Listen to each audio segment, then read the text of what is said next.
What's going on, everybody? Richie here, Hybrid Athletics. Today I want to share with you 3 surprising things that happened to me when I started doing calisthenics and body weight training. The first surprise was that I got bigger, stronger, and leaner all at the same time.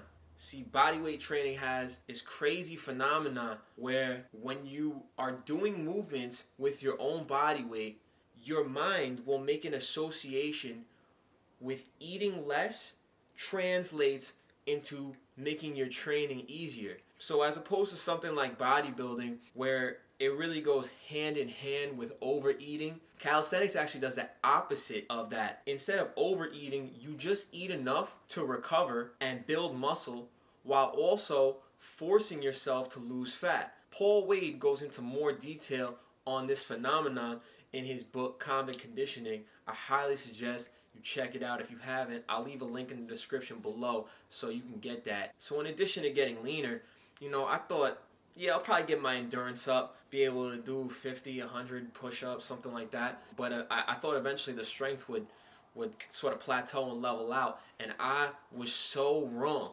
because I didn't account for the progressions of each movement. It didn't even cross my mind when I first started getting into the training that you haven't maxed out your strength potential with body weight until you're doing everything with one arm. That means one arm push-ups, one arm pull-ups, one arm handstand push-ups, pistol squats. So think about how strong you would be if you could pull your own body weight up with one arm, however much you weigh. So for example, I weigh 185 pounds right now. To me, it probably is just about doing the same as like a 180-pound dumbbell row. To me, there's almost no point in even lifting any type of weights until I've maximized my full potential with the body weight training, at least for upper body. Legs is a different story. I feel like, I need a little bit of extra stimulus for my legs, especially to reach my current goals, which is to jump as high as I possibly can. That being said, you could still build very strong legs using calisthenics and body weight training as well. The second surprising thing that happened to me was that I healed a lot of my old nagging injuries and also fixed my posture in the process. Doing body weight training will force you to focus on muscles that you may have never hit before. You're going to have to definitely use core in almost every single workout. No, not almost. You're going to have to use your core in every single workout or every single movement. On top of that, there's so much pulling involved in the body weight training, and since you're pulling your entire body weight, it really helps to even out your posterior chain to your anterior chain. A lot of us, we sit in desks and we sit like this all day, and these muscles are all getting short and tight, and these muscles are all getting weak back here, and they're getting stuck in a long position.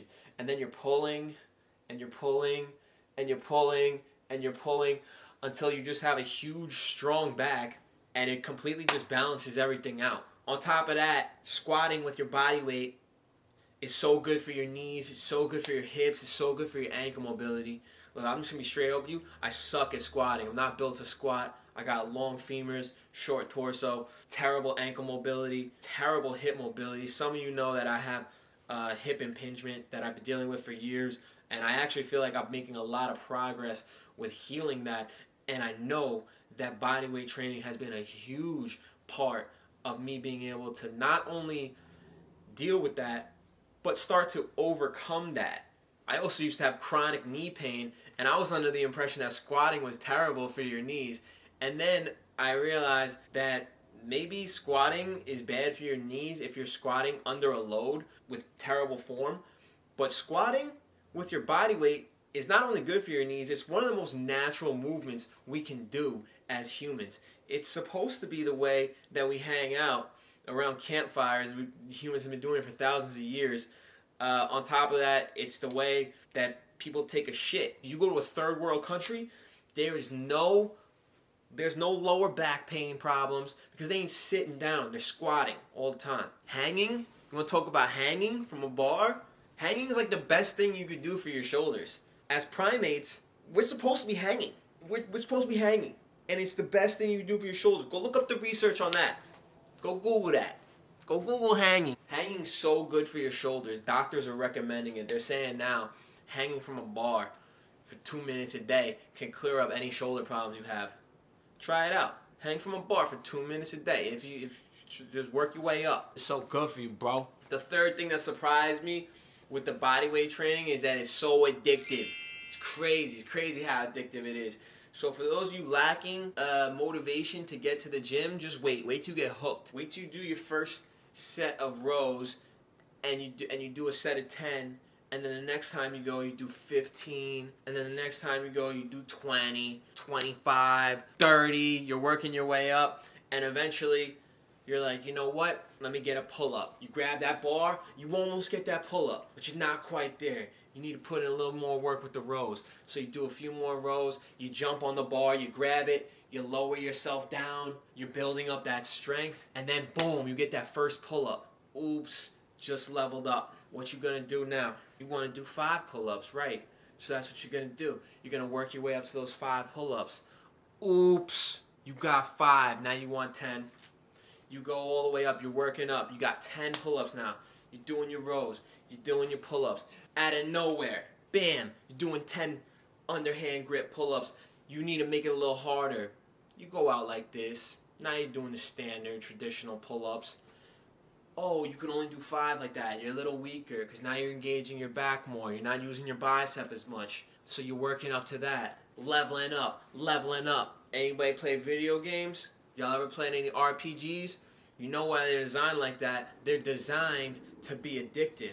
So you start off as a little weak-ass character. You're working up. You get a new pair of boots. You get a new cloak.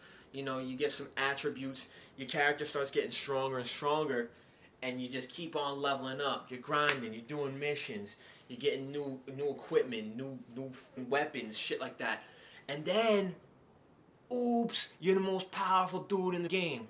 And you're just running through a bunch of noobs, murking everybody, right? You know what's better than that? Doing it in real life.